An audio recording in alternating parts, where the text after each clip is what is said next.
Welcome to Talking Halos. Derek Ciapola, my coach, my partners in crime, Jared Timms and Nate Green. Here talking about Angels baseball, a little bit of news going on. Guys, how you doing? Yeah. Just thumbs up. He says he's not sick, but he's got the hoodie on like he's sick. The thumbs up like he might be sick. Yet he says he's fine. I don't know. It's 30 Nate, degrees. It's 30 degrees outside and it's been foggy for the past 4 days. So it's been clouding. I've invented clouding. a Oh, it's day clouding in clouding. Idaho. So Clouding. yeah, okay. Snowing here. Lucky. We're getting snow this week. School's getting canceled. Sun is out. And in California, the Sun sun's is out. out and it's like 70 degrees. So it's a good day to So have a good day. you should be in a positive mood today then, It's right? a great day. All right, we're gonna find out how positive you are right away. Bryce Teodosio. Is it right? Theodosio. There you go. Okay. Angels sign him to a minor league deal. Jared, tell us the skinny. Yeah, I loved Bryce. Good to see him get a shot at the major league level. The Angels need some depth down the minors. Um, so yeah, I'm excited to see him back. I was kind of surprised well, I wasn't surprised when they DFA'd him. I was surprised when they brought him up, but not really actually. Plus defender. I think we kind of saw that. I know he got hurt. Um, so yeah, I'm excited to see him back. I know the fans in Salt Lake will be excited to see Bryce back. He's always a fan favorite. Um, Good family as well. So it's good to see that too. So Nate. Yeah, it's another depth piece. Really good defender, below average hitter, but you need someone like that in the org just to be able to call up in an emergency case if you need someone who could just play defense for a little bit. So it's good. Guy's back in the org and All right, so I have a question for you guys about this. Because if you are on the outside looking in, it looks an awful lot like the Angels have been doing a whole lot of depth pieces, whether for the major league level or for the minor league level. A lot of depth pieces this offseason. And one of the big complaints we've had over the course of several years is there's been no organizational depth to really kind of stabilize the team around. So my question is, do you see this as a positive development, all this just depth stuff being built into the organization, or are you seeing this as kind of a desperate just put bodies here, or are you seeing it something else? Nate, start with you. I'm supposed to be positive today. Hey, I it's nice honestly like outside. it's not there's not enough depth for me to be like, oh my gosh, like they're doing a really good thing. Like I would love to see the entire AAA roster of guys like that have had more than a cup of coffee in the big leagues. Like Theodosio, cup of coffee, kind of seen what 20 games or so in the bigs, like whatever. I would love to see more guys in AAA that have had actual major league experience. I know people aren't going to like it, but like Willie Calhoun last year was great. Like he sat in AAA until it was time that the Angels were like, okay, we have nobody left. Like Calhoun's played major league games. He can have major league at bats. I wish he was able to play a position, but like that's what they need is like guys like that who hopefully they can play a position, not a DH only guy. But like they need more of that. On the major league roster, it's still not enough either. Like right now, you if the opening day lineup right now with who's on the 40 man and everything and who's healthy, Anthony Rendon is still starting and there's no one to back him up. Like there's not enough depth in this whole major league team right now. Um, Outfield wise, there's really only one guy who should be playing center field. Like I know everyone's gonna say, "Oh, Mike Trout should play." Jared's gonna say Trout should play 40, 50 games. I don't think he should play any games in center field. And if we were to keep the normal track record of Mike Trout over the last couple of years, he's playing about 60 games. So you got to figure another 100 games, 102 games. And Mickey Moniak is the only guy on the team that has like actual center field experience.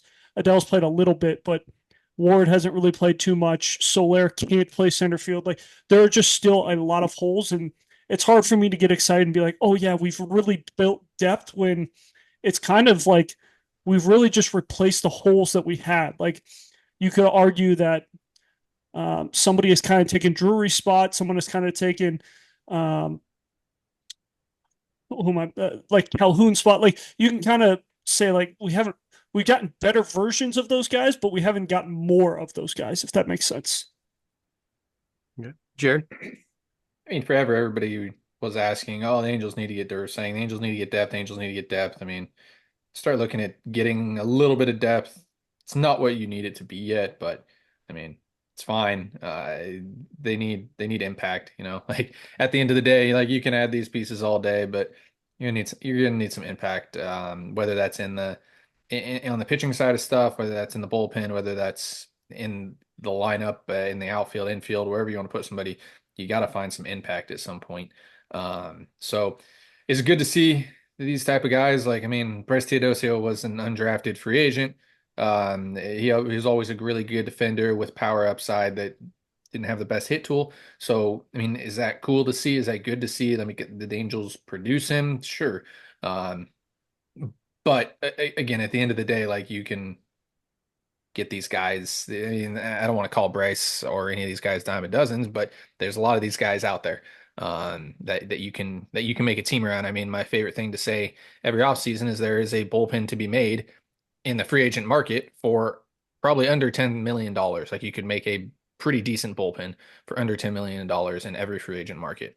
So yeah, it, it is what it is right now. Like I mean, at the end of the day, you need to find people that are going to contribute to the major league roster and not just Willie Calhoun or those type of guys. Because if you see those type of guys playing at the major league level, that means the Angels there's something wrong. Like I would have preferred not to have seen Willie Calhoun ever. Is it a good piece because he's a 100 WRC plus guy that hits and doesn't play a position? Sure. But I think at the end of the day, same thing goes with Bryce Theodosio. Like if we see Bryce up again, the Angels are probably finishing in the back half of the American League, right? So yeah, like I'm fine with all these pieces. Depth pieces are fantastic to have, but at some point you need to turn those depth pieces into major league contributors. Okay, you mentioned also, well, you need difference makers, catalysts, and that takes us to the winter meetings. Jared, what do you want for the winter meetings next week? Yeah, this is Christmas time for everybody. It's time to go into Toys R Us, Target, Walmart, and pick out some players. But yeah, no, I think it's hard to say what. I mean, I know what I want. Is it going to happen? I don't know. Could it happen in the free agent market? Could it happen via trades? Absolutely. But you look at it, Angels need another infielder, whether it's another Kevin Newman type or whether it's Willie Adames. The Angels do need another infielder, especially if they are serious about, in a sense, pushing Rendon out. I don't know if they're going to push him out, but give him a run for his money so he's not the starting shortstop. The Angels need somebody to play center field, in my opinion, unless you're okay with Mickey Moniak and splitting time with Mike Trout and Joe Adell and Bryce Teodosio. You need another outfielder and need somebody that can play center field. So there's two pieces for me. And if Perry was also serious about, not having Reed Detmers in the rotation to start the season, they're going to need another pitcher because right now, a lot of the pitchers that they have, and everybody's been hounding on me for saying that Jack Hanowitz should be in the starting rotation. Jack Hanowitz earned it. This, that, and another. It's just like Jack Hanowitz is another real. It's a nice depth piece to have somebody that can come up and throw 5 games, pitch in 8 games if needed. But if you're getting 32 games out of Jack Hanowitz, it's a little bit worrisome to me. So, and then of course the Angels need some bullpen pieces too. You need um, you have Robert Stevenson coming off Tommy John whenever that is. You have hopefully a healthy Ben Joyce. But other than that, you don't have a whole lot in the back end of that bullpen. Um, Maybe a couple pieces here and there. So you're gonna need to do some bullpen pieces. Even if the Angels aren't serious, like even if I know they said they're serious contenders, but like even to fill out a team, come opening day, they need to go get some pieces because that team is not gonna not there isn't a team there right now. So you got to go fill some holes. So I don't think they do anything in the Rule 5 draft. I'll say that right here right now. I know we might talk about it next week, but I don't think they're going to do anything really in the Rule 5 in the major league portion. They'll definitely pull some guys for the minor league portion, probably a catcher or two like they did last year. But yeah, my wish list, you got to go get a starter. Doesn't need to be a crazy good starter or anything like that, but you definitely need to go get another starter. you need to go get an infielder, you need to go get an outfielder, and you need to start building that bullpen with pieces that aren't $10 million, $7 million bullpen pieces. You need to go find some guys that are going to contribute to your team, like Tony Watson deal was a couple years ago, or Steve Cishek types of deals. Those one year, $1 million deals. You're going to have to go find some of those guys. So that's my wish list. Nate. That might be in spring training like they did with those two, but yeah, they definitely need bullpen pieces. They need guys who can get outs. Luckily they have the lefties, and lefty market is kind of tough right now. So they have lefties in the bullpen, which is good. They probably need to go get one or two righties who can get outs later in the game, because I really don't think Stevenson is a eighth, ninth inning guy. He's probably a seventh inning guy in my mind. They still need another outfielder, somebody who can play center field. I would say Taylor Ward's got to go. And I know people are not happy with that, but Taylor Ward's got to go. He does not fit this team right now. Or Joe Adell. One of those guys cannot be on the. Both those guys cannot be on the roster together opening day, just because you have way too many. Like Trout's going to play a corner most likely, especially if you go sign a guy. And then you would just have Ward and Adell playing a corner. Like, no, one of those guys has to go. I prefer it to be Ward just because he has only 2 years left on his deal. I would agree they need another starting pitcher. I think it needs to be a little bit better of a starting pitcher than just anyone. Like, I don't want to go see them sign a Lance Lynn or something like that. That doesn't really help. We already have a guy who can put up those kind of numbers. Like, honestly, Reed Detmers could throw up what Lance Lynn did last year, or Kyle Gibson, or guys like that. That doesn't help this roster. I'd rather start a young kid. But if you are going to go out and get a starting pitcher, like Jared mentioned, Reed Detmers, trade him. Like, I don't understand keeping Reed Detmers if you're gonna go sign a starting pitcher, because realistically, they've already said who their 4 starters are. Kyle Hendricks is going to start. Tyler Anderson's going to start. Jose Soriano's going to start, and Kikuchi's going to start. So if you're going to go sign another guy, it does not make any sense to sit Reed Detmers and say, hey, guess what? Like, you've been in the bigs the last 3 years. We're going to put you down in AAA. And if somebody doesn't pitch good and you can figure it out, maybe we'll put you back in the bigs. Like, that just feels like a waste of time and a waste of talent. And honestly, just a waste of resources, because all it's going to do is hurt his trade value and hurt his overall value by sticking him in AAA. So, Nolan Gorman's a guy that I've brought up a lot. I think he would make a lot of sense for this team. Young guy, could play second, could play third, play first if they need him to, could DH. Like, if Reed Detmers is available, that's who I would call St. Louis and just be like, hey, is Gorman for Detmers? What do we think? And kind of go from there, because I think that fills a lot of holes. Gorman doesn't necessarily take Anthony Rendon's spot because he's versatile and can play other spots, but he is a guy who can play third base and going to push Anthony Rendon, and either Rendon's going to step up and be like, hey, I'm going to win a job, or he's going to be bad again, and Gorman's going to take the job and play third base every day. I really don't care what happens, but that's the best for this team is putting a little competition around some guys that haven't been healthy. When Kyle Hendricks has a 6 ERA, who's the next pitcher in line? If you trade Reed Detmers. That's actually what I was just pondering. Like, what if Kyle Hendricks? You have a lot of guys in the minor leagues that you guys have mentioned with depth, though. Like, Jack Hanowitz can come up and pitch the rest of the year, right? Like, and if we are penciling in Kyle Hendricks into the rotation before Reed Detmers, then what are we doing? Like, if you're going to sit here and be like, oh, he's for sure in the rotation, Reed Detmers isn't in the rotation, why? If we are saying that there's a chance that he's going to have a 6 ERA in May, which I believe is a very good chance, then why is he a for sure guy in the rotation?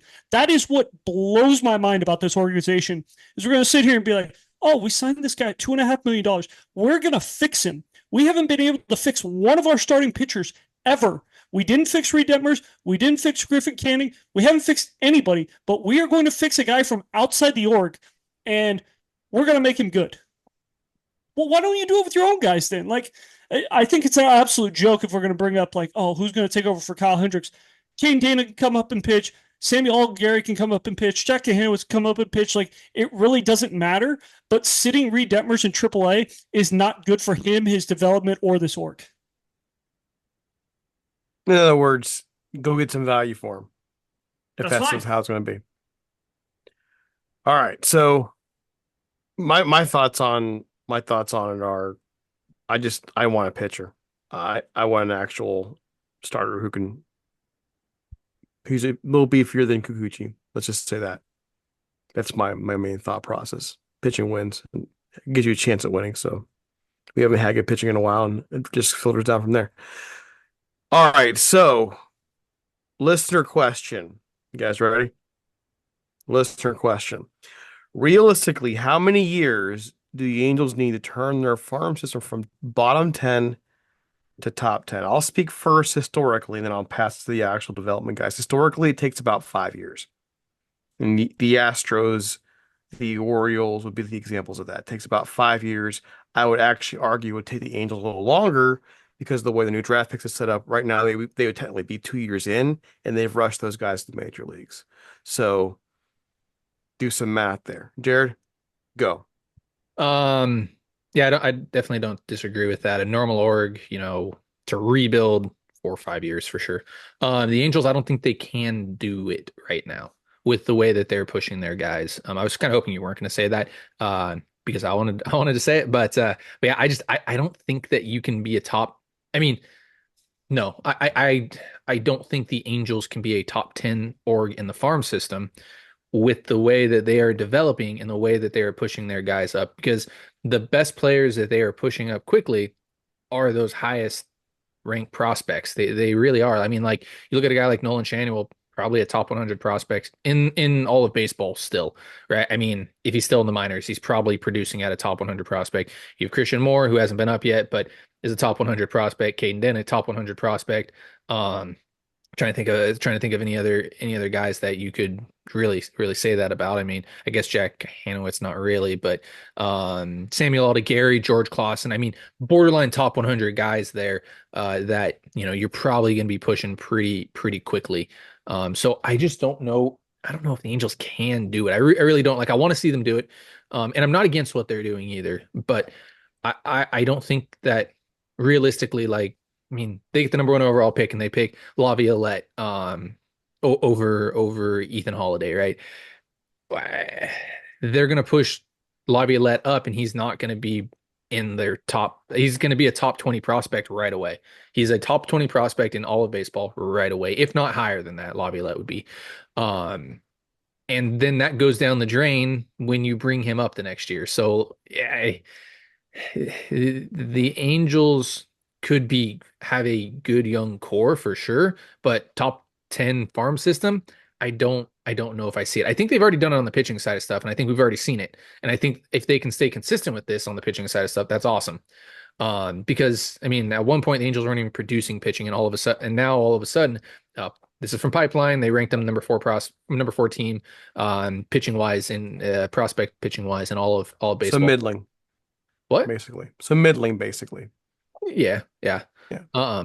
So in whole, I don't think they can do it. I really don't. It's nothing against the Angels, the org, or anything like that. I just the way that they're doing things right now, they can't do it. Maybe at some point they'll be able to if they have, guys stacked everywhere and they're a playoff team, and it's like, well, we don't have room for Christian Moore. We don't have room for this guy. We don't have room for that guy. Then, those prospects start piling up. But right now I don't think they can do it. I'm worried about what Nate's gonna say here. He's just sitting there all quiet.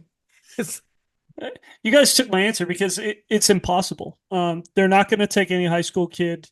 Uh, they're not going to take any high school position player that's early enough to turn into a huge top prospect that's going to really push this org. They'll take a pitcher in the 11th round like they always do, and hopefully the pitcher.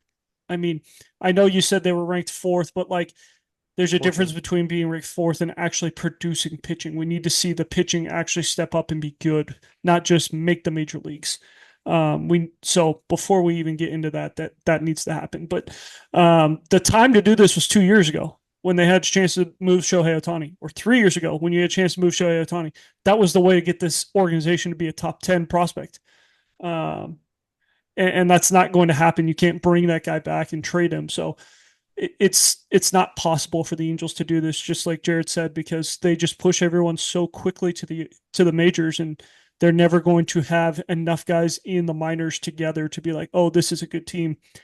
And then it's going to be hard too because they don't really develop guys. Like they draft guys, put them in the bigs, and let them play. They're not really sending guys to low A, high A, double A, triple A, and like giving them 3-4 years to get better. It's like, hey, we drafted you because you're good enough to play in the bigs right now. Hopefully you get better by playing in the bigs. If not, like we know you're at least a serviceable major leaguer.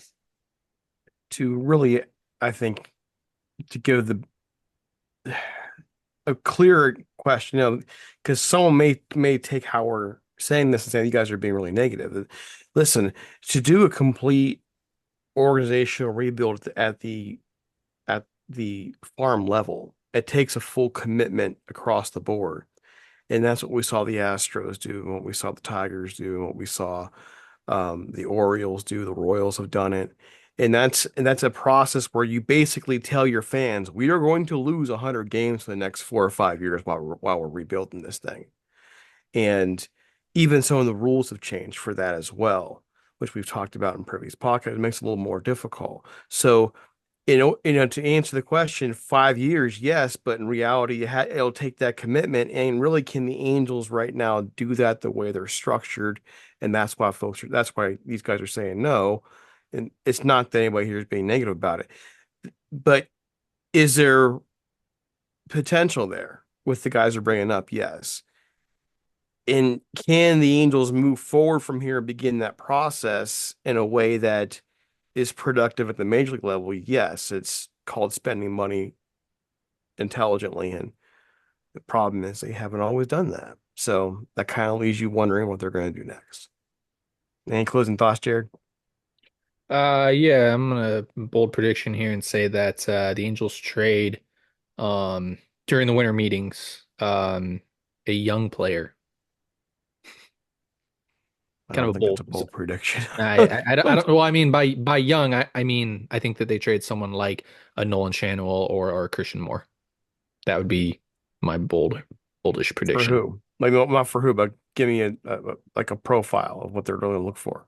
I don't know if they know what they're going to be looking for, but I have a weird feeling like it's just going to be something weird that happens. You look at it defensively, I think those two guys don't have a real great spot anywhere defensively, but they still definitely have a lot of value. I know we haven't seen Christian Moore, and people are going to be like, "Oh, the Angels haven't even brought up Christian Moore," and all of a sudden we're talking about trading him. I mean, I think that there's a chance that one of those guys could possibly get traded here this winter meetings. I could totally be wrong, but yeah, that's just a little weird thought that I have. Nate, I don't think we should get so wrapped up in what the Angels prospect rankings are. I mean, we've seen teams that have gone up and had really good prospects and then held on to them and been really bad teams. And then we've seen teams been really bad with their prospects, trade them and become really good teams. So I don't think that's the end all be all. Just to end that to my final point of like they can be the worst org in Major League Baseball when it comes to farm, like to prospects. But if they're moving guys at the right time and they're keeping the right players, like it doesn't really matter. So don't necessarily worry about where they're ranked prospect wise. Worry about what the Major League roster has on the field and how good could that roster actually be. uh, just piggybacking actually more off of Nate there. In today's world with free agency being what it being what international development is, and just being able to move guys around, it is possible for the Angels to be competitive without the farm system being what we all hope it would be. It just would be easier if it was. Yes, of So course. they got to take the more. Right now, they're on the adventure route, and so far the adventure has not been great. But you know, you're only a spring training or two away from changing. I know Jared's goal date is 2026, so only a year away. All right, guys, follow us on X at Talking Halos. Follow Jared at Jared_Tims. Follow Nate at Nate Green 34. Me at DC Apollo. And don't forget our sister podcast, Ramps Talk Radio, as we prepare for another football weekend. We're out of here. Have a great one.